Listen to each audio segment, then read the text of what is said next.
सारी generic prep करने के बाद आई के लिए एनाटॉमी की किताब खोलनी पड़ी थी ना, तो मेरी तो हो गई थी बस। I be very honest with you and very frank with you on this. मेरा तो मुझे तो समझ नहीं आ रही थी कि यार how am I suppose to read this and then revise this and then retain this as well. तो ये एक प्रॉब्लम आती है जो कि मेरे ख्याल से किसी भी सब स्पेशलिटी के जो प्रेप करने वाले स्टूडेंट्स होते हैं उनको ये आती है। ठीक है, तो द थिंग इज कि ये एक इशू हम फेस करते हैं। सेकेंडली, खाली एनाटमी तो है नहीं है, we also have to cover other aspects as well. ठीक है, इसमें फिजियोलॉजी आ जाती है, वो हमारे सीपीएसपी के सिलेबस के अंदर कुछ चीजें मेंशन है जो कि पूछी जाती हैं। ठीक है, तो द थिंग इज कि जब when I was preparing my for my FCPS part 1 और ऑफ्थल्मोलॉजी के लिए स्पेसिफिकली मैं चीजें जब तैयार कर रहा था, तब आई हैड दिस फीलिंग यार कि कुछ इस तरह की चीज होनी चाहिए कि जिसके अंदर स्टूडेंट्स को इतनी एड हो कि वो किसी तरह से उनको बार बार बुक्स को खोल के रिटेन ना करना पड़े, और ऐसे ना करना पड़े उनको कि सारी की सारी बुक उनको क्रैम करनी पड़े। देयर मस्ट बी समथिंग जो कि वो थोड़ा बहुत उसको रिटेन करने में आसानी हो सके उनको, पेपर 2 से रिलेटेड चीज़ों को। तो I decided during my prep कि यार मैं अगर किसी तरह से ये एग्जाम निकाल जाता हूँ और मेरा एग्जाम पास हो जाता है, तो मैं कोशिश करूंगा जो मैं अपने नोट्स बना रहा हूँ उनको मैं किसी तरह से कंपाइल करूँ। तो अल्हम्दुलिल्लाह when I passed my exam, तो उसके बाद मैंने वो नोट्स भी कंपाइल किए और they are shared on the mid exam papers groups and other groups as well. मैंने वो भी किए इन दैट पर्टिकुलर टाइम। तकरीबन उसी टाइम के दौरान ही मुझे डॉक्टर अहमद हसन, अहमद भाई मेरे सीनियर हैं, he contacted me and he said कि यार इस तरह से हम प्लान करना चाह रहे हैं and we are already working on it, तो if you want to add something to the ophthalmology section then do let us know। तो तब I decided, मैं I said कि यार ये चीज़ बड़ी ज़रूरी है, क्योंकि the problem with FCPS Part 1 exam is कि यार ये वो एग्जाम नहीं होता जो कि हम नॉर्मली एक FCPS के लिए या फिर FCPS के अलावा जो बाकी एग्जाम्स हम देते आते हैं उस तरह का एग्जाम नहीं होता है। इस वक्त तक हमारे ऊपर बहुत सारे सोशल रिस्पॉन्सिबिलिटीज भी आ जाती हैं, कुछ पर्सनल रिस्पॉन्सिबिलिटीज आ जाती हैं, and we just can't focus enough for the exam. तो इस तरह की चीज़ होना कि जिसके अंदर we have the live lectures that are totally available with you 24/7 with discussions as well। तो I thought that this was a brilliant idea and ultimately I decided कि यार ये चीज़ परसू करनी चाहिए। तो इंशाल्लाह today we'll be discussing and we'll be discussing one topic, और इसमें आपको थोड़ा सा आइडिया दूंगा मैं कि how I have prepared the course for FCPS ophthalmology, and I guess we are live now, I think so। I'm extremely sorry for the delay, अभी already काफी ज़्यादा delay आ चुका है, so I think I should begin right away।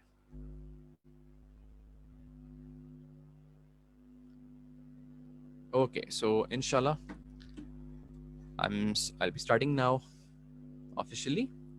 Okay, so assalamu alaikum everyone, my name is Dr. Muhammad Ali Khalid। I'm a graduate of Rawalpindi Medical College, and today I'll be conducting a session on the topic of chambers of the eyeball for ophthalmology candidates of FCPS Part 1। अच्छा, सबसे पहले मैं आपको basic सा एक intro दे देता हूँ कि व्हाट इज स्टडीमेट। स्टडीमेट जो है that is basically an educational platform that has been established by doctor Ahmed Hassan. Dr. Ahmed Hassan मेरे सीनियर हैं, and I just mentioned in the talk that I gave before, Dr. Ahmed Hassan मेरे senior थे in my MBBS, and throughout my MBBS हमने सारी की सारी guidelines in each and every one of our exams हमने अहमद भाई की ही follow की हैं, and अल्हम्दुलिल्लाह he was, मतलब जो ये बताते थे we were always absolutely sure कि यार ये चीज़ अगर हमने कर ली ना तो we'll be through it। तो माशाल्लाह से अहमद भाई has always been very dedicated, and now he mashallah he has established himself as one of the authors of multiple books। तो mashallah it's because of his passion, and he has continued this and launched this platform which is known as the StudyMate। Then we have the Med Exam Expert। Med Exam Expert is also a educational platform, और ये इससे पहले MRCOG के लिए online courses offer करते रहे हैं, and now both these organisations they decided कि हमें मिलकर एक FCPS पार्ट 1 के लिए कुछ ऑनलाइन कोर्सेज होने चाहिए। कोई इस तरह की चीज़ होनी चाहिए कि जिसके अंदर एस्पिरेंट्स के पास एक ऑफिशियल, एक कलेक्टेड मटेरियल उनके पास मौजूद हो in the form of lecture, so that they can study whenever they want to and wherever they want to. Okay, so now I will officially begin with the lecture. Okay, तो we'll be discussing regarding the chambers of the eyeball. अब उसको discuss करने से पहले हम यहाँ पे ये देख लेते हैं. Look at this diagram. ठीक है? Now the eyeball is basically divided into two segments, anterior segment and posterior segment. ठीक हो गया? जो posterior segment होता है ना, इसके अंदर we have the vitreous body. और इसकी डिवीजन अब हम देख लेते हैं. vitreous body का जो anterior end है, इसके anteriorly जितने भी structures हैं, ये आ जाते हैं हमारे anterior segment में. और इसी demarcating line के जो पीछे structures हैं, they come in the posterior segment. Now the anterior segment is further divided into two parts, the anterior chamber and the posterior chamber. और इन दोनों chambers को जो चीज divide करती है ना, that is the iris. Iris और cornea के दरमियान we have the anterior chamber, और iris और पीछे lens और zonular fibers के दरमियान we have the posterior chamber. Okay, ठीक है. So this is the anterior segment, और इसके पीछे we have the posterior segment, which contains the vitreous body, and we have the retina and the sclera as well. अच्छा जी, अब हम discuss करते हैं regarding the anterior chamber. The anterior chamber is a small cavity lying behind the cornea and in front of the iris. Cornea से पीछे और iris के आगे, as I mentioned earlier. It is filled with aqueous humor. Volume जो है anterior chamber का, that is around 0.2 ml. It measures 3 millimeters anteroposteriorly. मतलब यहाँ से लेके यहाँ तक इसका जो measurement है, that is around 3 millimeters. At the peripheral margin, we have the angle of the anterior chamber. जो peripheral margin होता है ना, ये वाला area, this is known as the angle of the anterior chamber. अब हम इस एंगल को ना थोड़ा सा डिटेल से देख लेते हैं, और इसमें स्ट्रक्चर्स देखते हैं स्टार्टिंग फ्रॉम बिलो अपवर्ड्स. सबसे पहले this is the angle, right? This was the anterior chamber over here and this over here is the angle. इस डायग्राम को आपने बहुत गौर से देखना है, क्योंकि ये इंशाल्लाह आगे भी आप जैसे जैसे पढ़ते जाएंगे, this is a very good diagram. इसमें सारे स्ट्रक्चर्स बड़े एलैबोरेटेड बनाए हुए हैं, और अगर आप इसको देख के और समझ के पढ़ें तो आपको स्ट्रक्चर्स भूलते नहीं है, ना ही आपको फिर एनाटॉमिकल अरेंजमेंट इसकी भूलती है. So, starting from below upwards, सबसे पहले we have the root of the iris, this region over here. Then we have the ciliary body.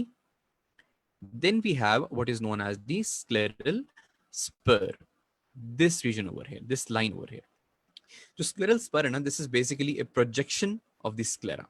एक छोटी सी projection होती है sclera की यहाँ पे, ठीक है? और इस पे ciliary muscles भी attach होते हैं.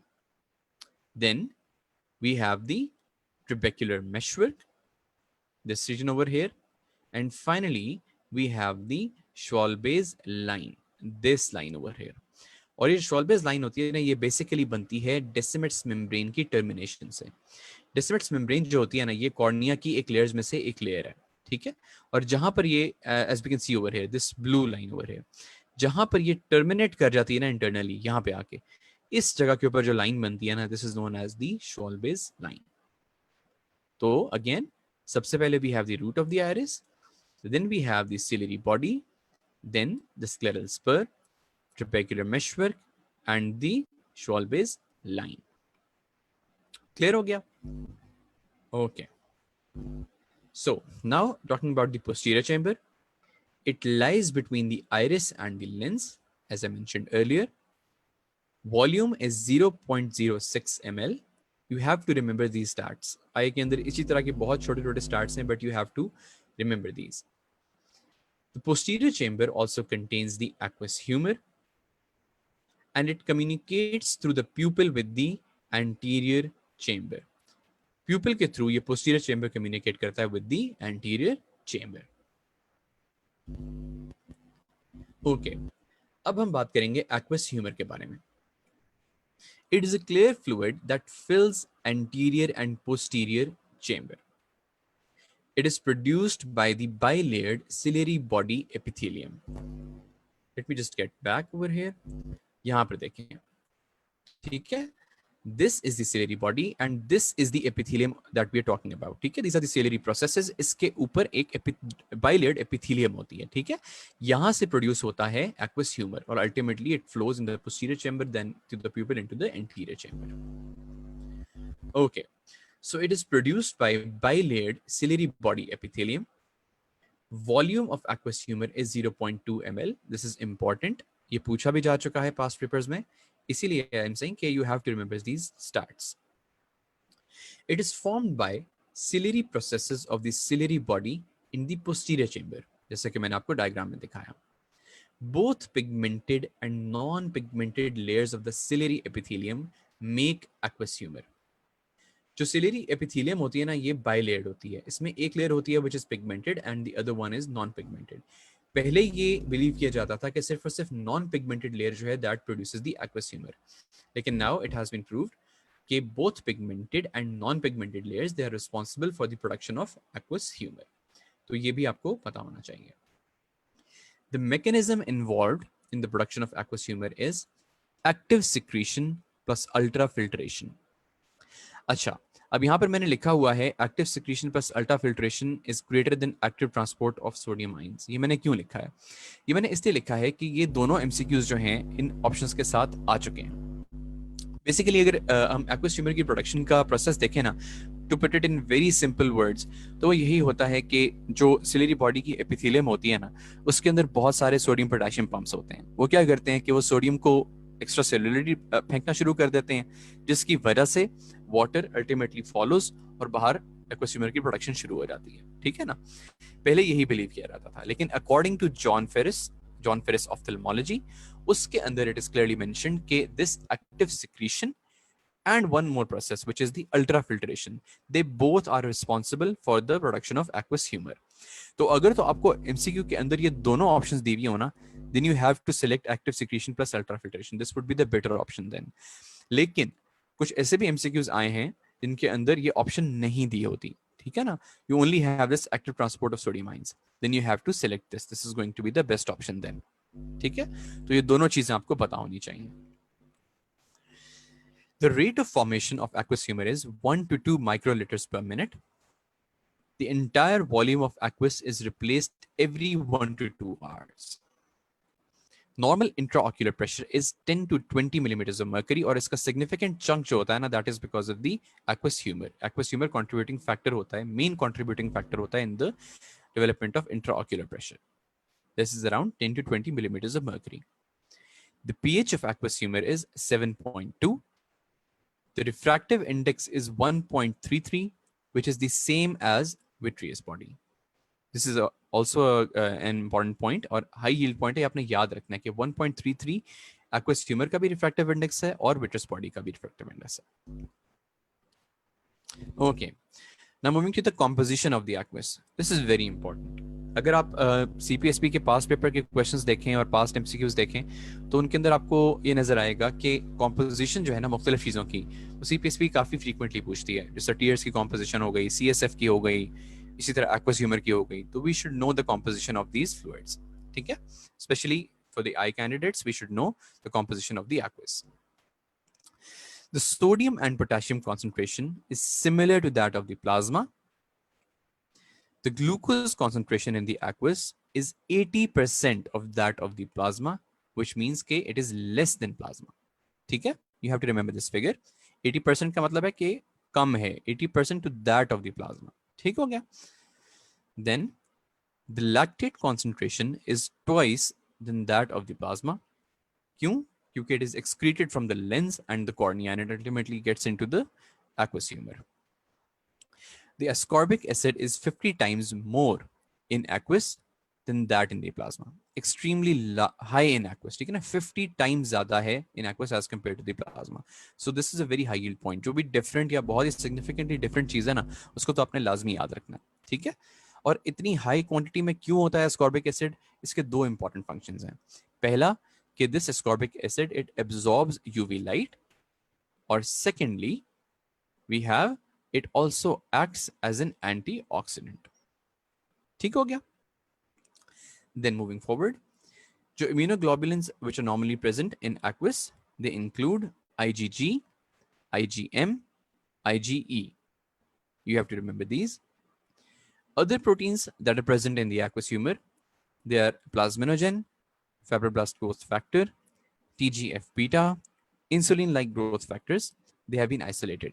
इसके अलावा भी कुछ ट्रेस प्रोटीन्स मेंशन्ड हैं डॉन फेरिस में, लेकिन you should remember these important ones at least. ठीक हो गया? ओके.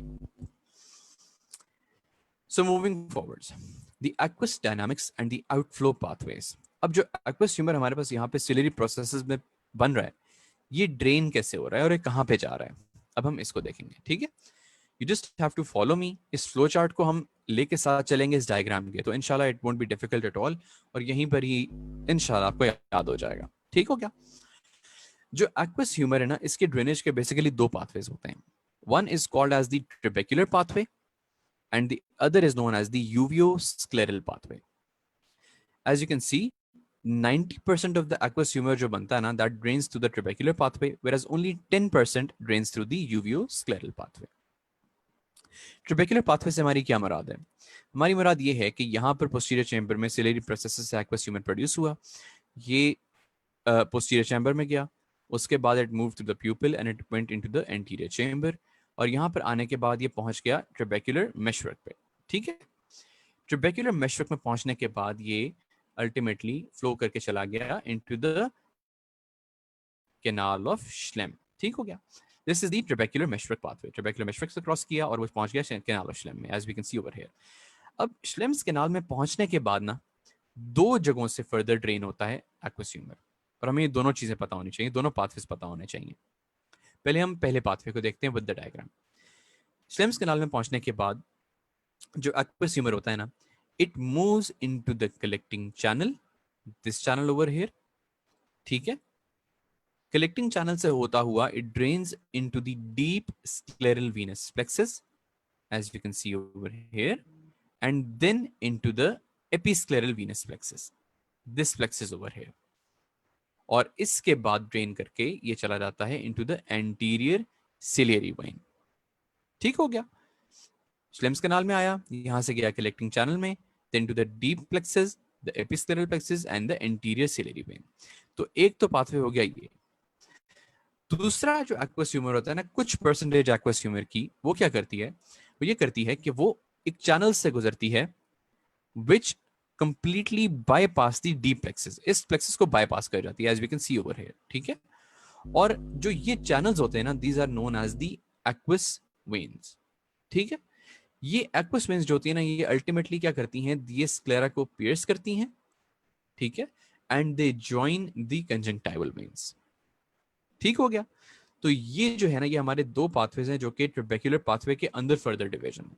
यहां पे पहुंचने के बाद दो फर्दर जो डिविजन्स बनती हैं वो हमारी ये दोनों बनती हैं. तो एक तो हमारी ये ड्रेनेज हो गई जो कि 90% रिस्पॉन्सिबल है for the drainage of aqueous. फिर उसके बाद अब हम देखते हैं द यूवियोस्क्लेरल पाथवे.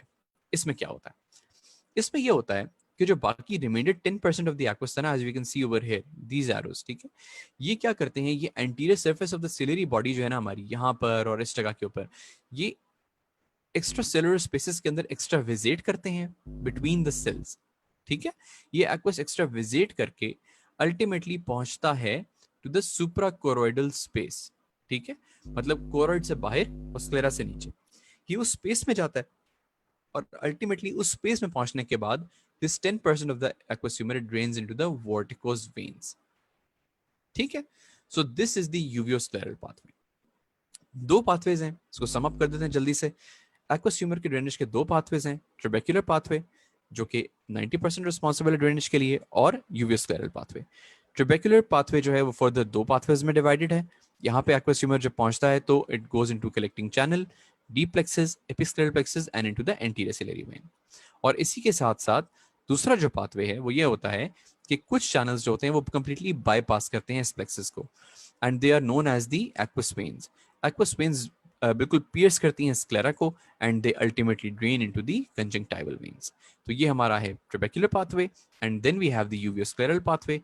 इसमें क्या होता है, सिलियरी बॉडी के सेल्स के दरमियान में से एक्स्ट्रा विजिट करता है एक्वस ह्यूमर, और वो अल्टीमेटली रीच करता है between the choroid and the sclera, and it drains into the vorticose veins.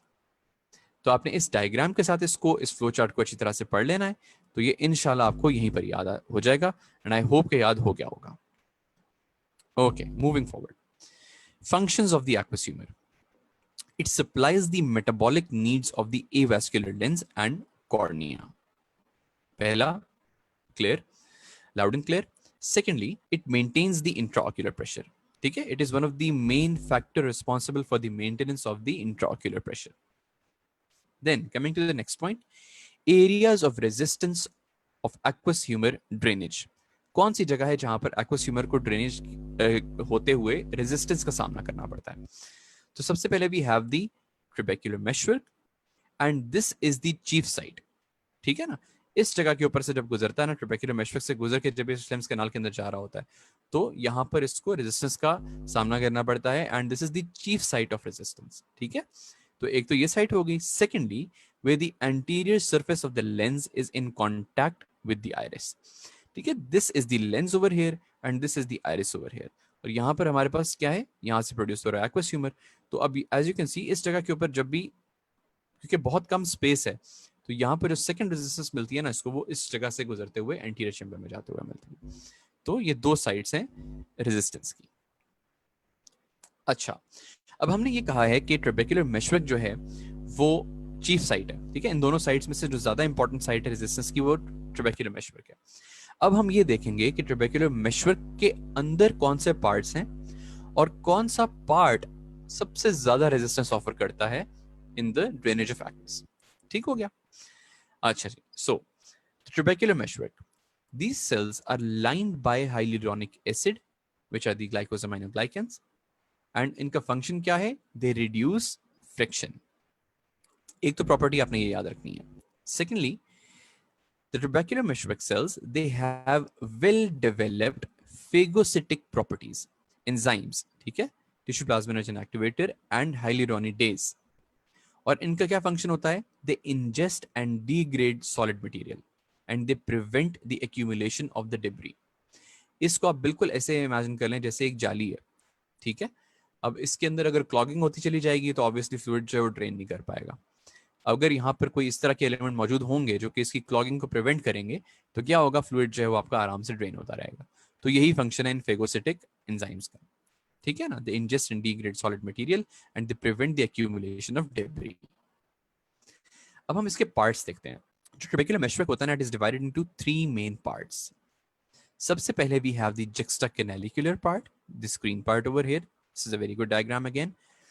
Second पे we have the corneoscleral part, this pink region over here, and third पे we have the uveal part, ठीक है, और the uveoscleral part, this blue region over here. इसको 3 parts में हमने divide किया हुआ है. अब juxtacanalicular का बेसिकली मकसद यही है, नाम का जो मतलब है वो यही है कि दिस इज द कैनाल ना, द कैनाल ऑफ श्लेम, और इसके बिल्कुल एडजेसेंट पड़ा हुआ है. तो this region is the juxtacanalicular part. अब हम ये देखेंगे कि इन तीनों रीजन में से, इन पार्ट्स में से सबसे ज्यादा चीफली कौन सा पार्ट एक्वस ह्यूमर की ड्रेनेज के अंदर रेजिस्टेंस देता है. ठीक है, तो you have to remember that the juxtacanalicular part offers most resistance to the flow of the aqueous. ठीक है, अगर चीफ साइट पूछें तो that is going to be trabecular meshwork. अगर ट्रेबेक्युलर मेशवर्क के अंदर से पूछें कि कौन सा पार्ट सबसे ज्यादा रेजिस्टेंस दे रहा है, तो that is going to be the juxtacanalicular part. ठीक है, और जो सबसे ज्यादा डायलेटेड है जिस जगह पे, या फिर जो पार्ट सबसे लीस्ट रेजिस्टेंस ऑफर करता है, that is the uveoscleral region. ठीक है, this blue region over here. आप यहां से भी देख सकते हैं कि इसमें फेनेस्ट्रेशंस बहुत ज्यादा हैं. ठीक है, इसमें गैप्स बहुत ज्यादा हैं, तो इसलिए यहाँ पर ड्रेनेज में किसी किस्म का मसला नहीं होगा. ठीक है, तो you have to remember both these sides. Okay, coming to the variation of intraocular pressure. अब ये सारे फैक्ट्स आपको याद होने चाहिए. सबसे पहले we have the normal intraocular pressure. ये कितना होता है, that is around 10 to 20 millimetre of mercury, और इसका जो मीन है that is 15 to 16 millimetre of mercury. The intraocular pressure is maximum in the morning.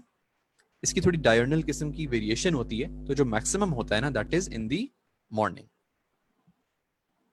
Sleep and general anaesthesia, they decrease intraocular pressure. इन दोनों कंडीशंस में intraocular pressure decrease होता है. क्यों? वो इसलिए क्योंकि स्लीप में और जनरल एनेस्थीसिया के अंदर जो एक्स्ट्रा ऑक्यूलर मसल्स होते हैं ना, उनकी टोन जो होती है वो रिड्यूस्ड होती है। जब एक्स्ट्रा ऑक्यूलर मसल्स की टोन रिड्यूस्ड होगी तो क्या होगा, आपकी आई बॉल के ऊपर बाहर से प्रेशर जो है वो कम हो जाएगा। जब प्रेशर एक्सटर्नली कम होगा तो अल्टीमेटली इंटरनली भी रिफ्लेक्ट करेगा और आपका इंट्राऑक्यूलर प्रेशर जो है वो थोड़ा सा फॉल कर जाएगा। ठीक है। देन स्ट्रीनस एक्सरसाइज में भी आपका इंट्राऑक्यूलर प्रेशर डिक्रीज होता है। अब इसके लिए मैंने various books, I consulted various books, but किसी जगह पर भी प्रॉपरली मेंशन नहीं है what is the direct relation between this. लेकिन एक बुक के अंदर ये मेंशन था, I guess that was John Ferris, उसमें यही मेंशन था कि एक्सरसाइज के अंदर एक तो एसिडोसिस होती है और प्लाज्मा ऑस्मोलैरिटी जो है वो थोड़ी इंक्रीज कर जाती है। एंड इट इज सीन कि जब भी ये दो कंडीशंस डेवलप होंगी ना ब्लड के अंदर, तब इंट्राऑक्यूलर प्रेशर डिक्रीज कर जाएगा। इसकी एग्जैक्ट रीजनिंग मेंशन नहीं थी कहीं भी, लेकिन if you want to know, then this was the reason mentioned in one of the books. ठीक है? So in strenuous exercise there is going to be decreased intraocular pressure. Then coming to Valsalva maneuver, the Valsalva maneuver increases intraocular pressure.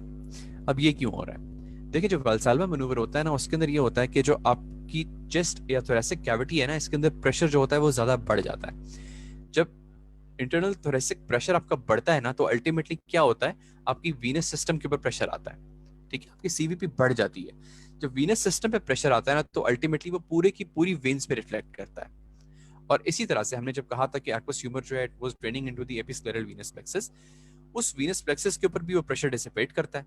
Veins पे pressure बढ़ता है, वो pressure जो है वो ultimately पीछे की तरफ डिसिपेट होता है और वो जाता है कैनाल ऑफ श्लेम में, जो कि ड्रेन कर रहा था एक्वस ह्यूमर को।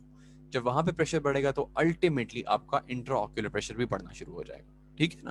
तो it is related to the rise in the pressure of the venous system. ठीक है। So intraocular pressure normal is 10 to 20. It is maximum in the morning. It has diurnal variation. Sleep, general anesthesia, and exercise, they decrease intraocular pressure. And Valsalva maneuver, it increases intraocular pressure. Okay. So this was everything regarding the chambers of the eyeball. Sorry, important points I tried to discuss them. Now we'll have a look at the past paper MCQs. Volume of the aqueous humor is 0.25 to 0.3 ml. ये दो दफा पूछा जा चुका है। मैंने जो आपको वॉल्यूम बताया था दैट वाज अराउंड 0.2 ml, वो स्नेल्स ऑक्यूलर एनाटॉमी में मेंशन्ड है। लेकिन अगर आपको इस तरह की रेंज आ जाए तो आपने जो क्लोजेस्ट रेंज होगी आपने वही सिलेक्ट करनी होगी। ठीक है, तो in this case it was 0.25 to 0.3 ml. Okay, I think एक क्वेश्चन आया है कि can I repeat the reason for the decrease in intraocular pressure for strenuous exercise. जी, ये मैं आपको बता देता हूँ। इसमें बेसिकली ये है कि इसका जो रीजन है ना, it is not very well understood. ये भी मैंने अभी पहले मेंशन किया है कि बहुत क्लियरली ये मेंशन नहीं है किसी भी किताब के अंदर कि क्या डायरेक्ट रिलेशन है विद द एक्सरसाइज। लेकिन एक बुक के अंदर ये मेंशन था कि जो एक्सरसाइज होती है ना, उसके अंदर हमारी ब्लड के अंदर दो चीजें डेवलप हो रही होती हैं। एक होती है एसिडोसिस और उसके साथ प्लाज्मा ऑस्मोलैरिटी भी जो है वो राइज कर रही होती है। ऐसे ही है ना? तो इट वाज रिटन कि जब भी आपकी बॉडी के अंदर या ब्लड के अंदर ये कंडीशंस डेवलप हो रही होंगी ना, एसिडोसिस की and rise in plasma osmolarity, there is going to be a decrease in intraocular pressure. ठीक है। अब इसका जो डायरेक्ट कोरिलेशन है that is currently not very well understood and ये पूछा भी कभी नहीं गया, लेकिन just for the know how आपको यही पता होना चाहिए and that was the reason that I found. ठीक है, इसका कोई डायरेक्ट लिंक नहीं मेंशन, लेकिन यही मेंशन था कि ये दो फैक्टर्स हैं जो कि देखे गए हैं कि जब ब्लड के अंदर होंगे तो there is going to be a slight decrease in intraocular pressure. ठीक है, I hope that this is clear now. Okay, so coming back to the past paper MCQs, the refractive index of the aqueous humor is 1.33, same as the vitreous, ये भी हमने discuss कर लिया। Regarding aqueous humor, it is present in both anterior and the posterior chamber, ये भी हमने देख लिया डायग्राम के साथ भी। The aqueous contains ascorbate more than the plasma, और ये 50 टाइम्स ज्यादा है। ठीक है ना, ये भी हमने डिस्कस कर लिया। The intraocular pressure is maximum in the morning, ये हमने देख लिया, इसकी डायगोनल वेरिएशन है। ठीक हो गया। The measurable change in intraocular pressure occurs in the morning. Again, it's the same thing कि diurnal variation है और morning के अंदर intraocular pressure थोड़ा सा ज्यादा होता है। ठीक है? Okay. So this was it regarding the lecture. अब मैंने कोशिश यही किया है, आई होप कि आप लोगों को ये सारी की सारी चीज़ें क्लियर हों। मैंने कोशिश अपने जितने भी लेक्चर्स बनाए हैं उनमें कोशिश मैंने यही की है कि मैं उनको मैक्सिमम डायग्राम्स के साथ लिंक्ड रखूं, और मैक्सिमम जो हमें पार्ट वन से रिलेटेड इंपॉर्टेंट चीज़ें चाहिए हैं उन बुक्स के जो चाहे वो जॉन फेरिस हो, चाहे वो स्नेल्स ऑक्यूलर एनाटमी हो, चीफली तो स्नेल्स ऑक्यूलर एनाटमी को ही फॉलो किया गया है, लेकिन उसके अलावा भी जो बाकी बुक्स हैं उसमें अगर कोई इंपॉर्टेंट चीज़ थी तो आई ट्राइड कि मैं उनको इकट्ठे एक जगह के ऊपर कंपाइल कर लूँ और उनको मैक्सिमम डायग्राम्स के साथ असिस्ट करूँ। प्रॉब्लम सबसे बड़ी यही आती है एनाटॉमी पढ़ने में, जो मुझे फील होता है कि हमें obviously it is a visual subject, हम अगर उसको विजुअलाइज नहीं करेंगे, हम बार बार एटलिसिस को कंसल्ट नहीं करेंगे, then we will not be able to retain anything. At least मुझे तो बिल्कुल नहीं होता। मैक्सिमम बेस्ट अप्रोच यही होती है कि आप उसको डायग्राम्स के साथ क्लियर करके रिटेन करने की कोशिश करें। सो that is what I have tried, and इसमें थोड़ी सी एक ग्लिम्स ही आपको मिली होगी ऑब्वियसली कि हमने जो जितना भी टॉपिक है उसको कोशिश मैंने किया है कि उसको मैं डायग्राम के साथ लिंक करके रिलेट करके आपको समझाऊं, ठीक है। So that is what I have tried to do. And अल्हम्दुलिल्लाह अल्हम्दुलिल्लाह हमारा जो सितंबर का भी कोर्स था दैट वेंट वेरी वेल अल्हम्दुलिल्लाह। उसके रिव्यूज़ भी हमें बहुत अच्छे मिले हैं। रिव्यूज़ भी इंशाल्लाह हम उसके आपको उसके साथ पोस्ट कर देंगे इसी वीडियो के साथ भी। बाकी अभी इंशाल्लाह जो फरवरी का कोर्स है that is starting from the 20th of October.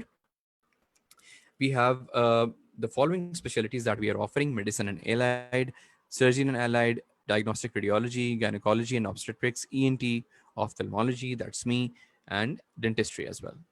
We have made almost more than 120 or 130 lectures, 130 plus lectures हैं जो कि सारे important topics को cover करते हैं। And if you're an ophthalmology candidate तो आपके पास almost 150 plus lectures होंगे इंशाल्लाह। तो they are going to cover everything important, और उसके साथ साथ guidance भी इंशाल्लाह आपको मिलती रहती है कि what do you have to do, या फिर आप क्या extra sources follow करनी है, ठीक है। So the next जो duration है हमारे course की, that is starting from the February course, that is starting from the 20th of October. So, okay, so this slide shows how we can register. You can read this. ये आपको इंशाल्लाह link के अंदर भी मिल जाएगा, ठीक है। You have to fill this form and all the details are mentioned over here. This is the fee structure.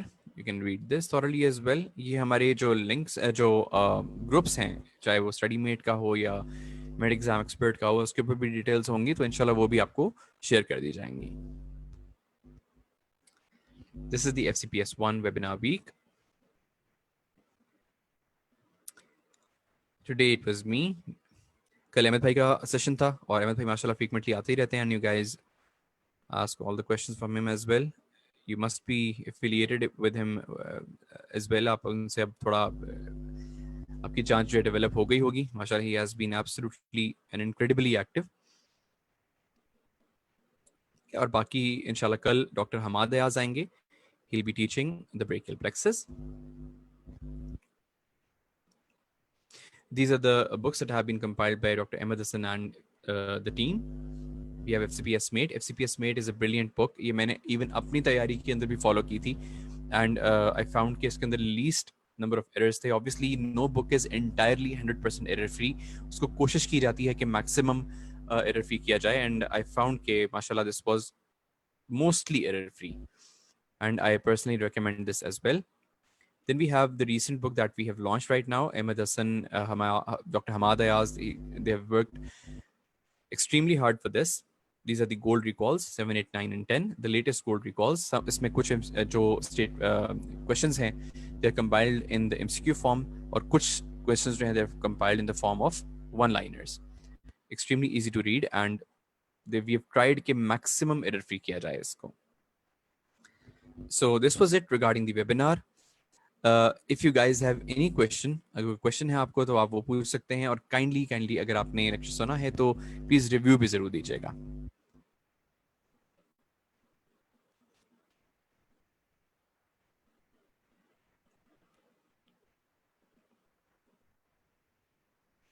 I am extremely sorry again, आज थोड़ा सा वो एक्चुअली डिले हुआ है, और थोड़ा लाइव आने में और टेक्निकल इश्यूज आ रहे थे, तो I apologise for that as well.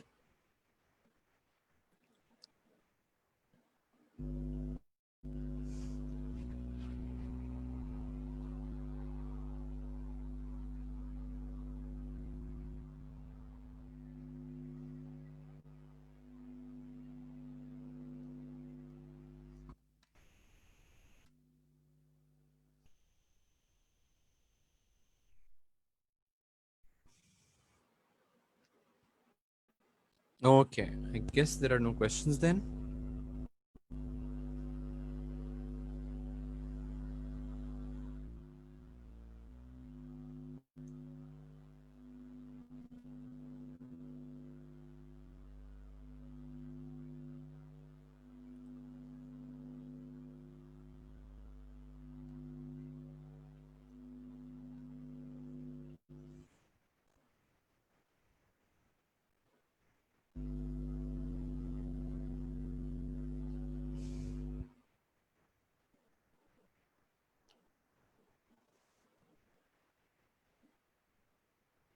Thank you so much. Thank you very much. Thank you, Dr. Anila.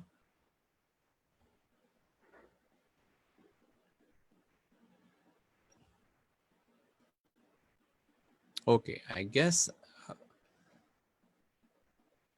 we'll stop here then. Thank you very much for joining, everyone. Thank you. And again, sorry once again, ठीक है, I am really sorry, थोड़ा सा हमारा technical issue था, वरना delay ना होता. Thank you. Okay, Allah Hafiz.